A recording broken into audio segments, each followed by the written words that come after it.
Hello, friends and family, and welcome to episode, what is this, 4 now? Of Justin's Belizean Adventures. Uh, Today was an interesting day, another very stressful one. We'll get to all that in a bit. Got a bit of a late start this morning. Just feeling a little drained. Um, but I still got up and around and you know, got the bike ready and all the gear on and everything, and headed out to Zanantunech. Went and checked that out today. It was lovely. It wasn't nearly as intimate as Cajalpech. It was more what you'd expect. You can definitely climb still a lot of the structures. Especially the really big one, and they have active archaeology going on. I mean, the archaeologists were there doing the archaeology. I believe it was UCLA Field School, and then you can see where they're actively reconstructing areas, and it's not like building new stuff. It's just fixing where reshaping the stones and putting things back together so it'll survive. It was a fantastic site. Not anything particularly new or different, but definitely bigger than Cajalpech. A lot more tourists and tour groups, but certainly not crowded by any means. I mean, definitely still had plenty of space. There was no waiting. There was no lines. You still got to do things at your own pace, which was great. But you didn't feel like you had it all to yourself. I kind of like Cajalpech more, but I judge things on a different criteria. A little strange sometimes. So that's what I did today. Posted, more pictures of that I'm sure you've seen, if you know me. And then I got on the bike and rode back in. This was shortly before noon. Very, very, very hot today. Very humid, very hot. At like 8 a.m. it was already 110 degree heat index with the heat and the humidity. So it just went up from there. Drink lots of water, wear proper clothing. But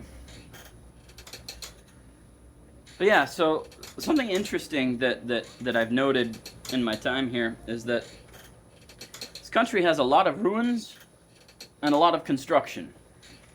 And so obviously it has, the Mayan ruins and things, but it also has just a lot of dilapidated old buildings, things that, I don't know how old the buildings are, 20, 30 years, maybe more, who knows, but, where the jungle is retaking them, they're not serving their original purpose anymore, no one lives there, no one shops there, I don't know what they were. A lot of that, in addition to the ruins, but also there's a lot of construction, This country is growing very, very fast. The tourism has really taken off. They're fixing things up. There's construction at the resort here. They're sprucing it up. It needs renovations. And in this kind of climate, things need renovated more often than like in a drier, more stable climate. But yeah, lots of ruins, lots of construction. The entire road between San Ignacio and San Ignacio and Zanantunich, it's all road construction. It's not like they were doing it one piece at a time. It's like they just said, nah, we'll just do the whole road. There must have been 6, 7 spots of guys with flags, whenever the road goes one way and there's heavy machinery working on something, and, it's like gravel, dirt roads, and you'll get to a spot short, quarter mile where it's been blacktopped, and then it's back to like gravel dirt road, and it's like, what's the game plan here, fellas? I don't quite understand, but nonetheless, that's their job, not mine. So yeah, lots of road work. It'll be nice once they fix things up. They really got to work on the cities themselves, though. That's I can tell some of the streets are newer and nicer, but the highways are honestly just fine. It's the cities that are difficult. But yeah, so on my way back, super hot, super humid, I get all the way up to the road that leads up to the resort. And as you can tell from this view, this resort is on quite a large hill. It is a very steep, it's paved, you know, it's a nice pavement road, but it is a very steep road. And I'm going up this road on the bike, and I get halfway up the steepest, worst part of the hill. Bike goes pop. I lose all power. I start rolling backwards back down the hill. So, you know, I mean, I brake and I try to turn it around. I try to regain control of the bike. It tips over on the hill again, all the gear, all the time. So I was very safe. But, you know, bike tipped over, lost all power. And I was able to get it back up, get it turned around, and get it down the hill safely. And I realized that it threw the chain. The chain just popped. So bike chain was gone. And so that sucked. I got the bike to a decent parking spot and said, okay, this is ridiculous.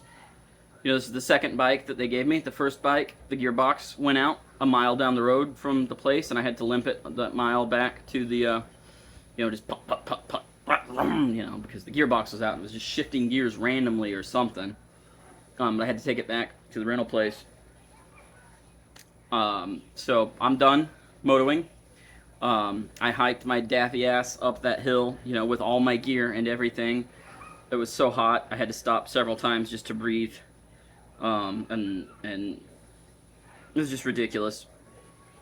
But I got back up to the resort and immediately took a cool shower, drank a bunch of water, called the rental company, and a few hours of dealing with them and waiting for them and just like pulling teeth to get them to commit to taking care of the problem.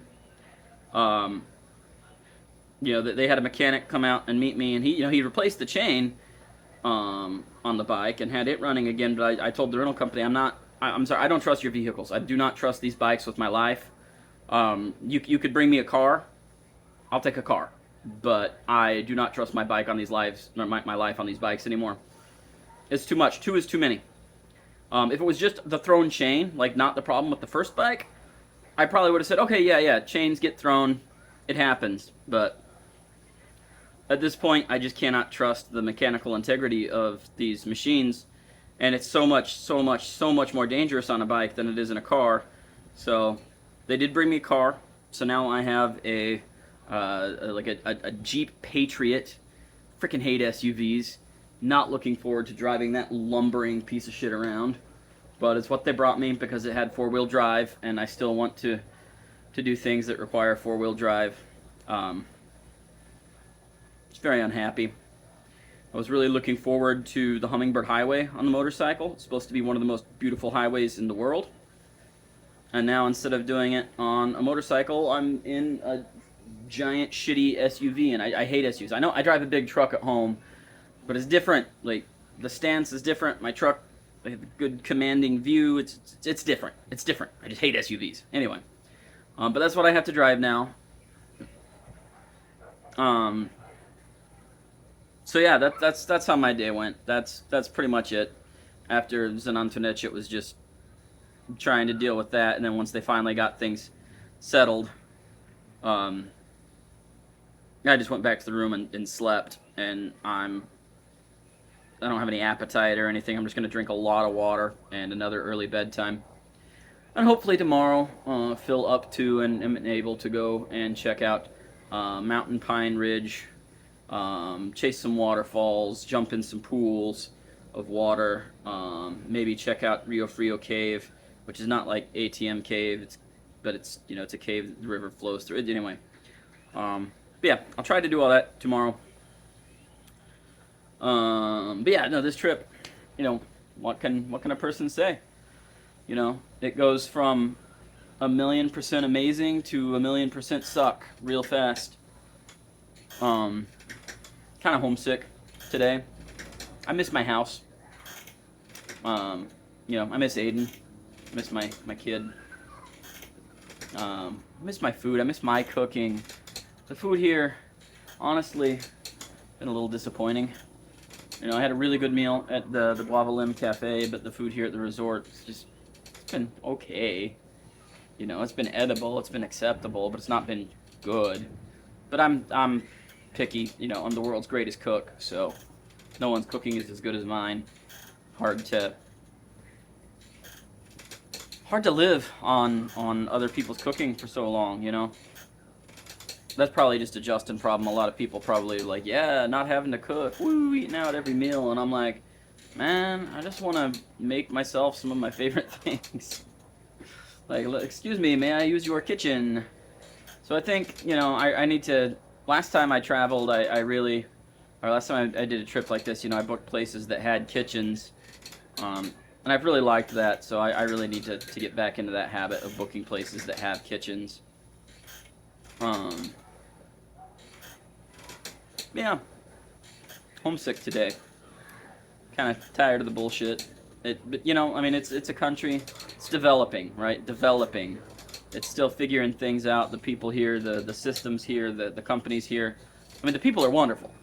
People are wonderful, but the institutions, the systems, the businesses,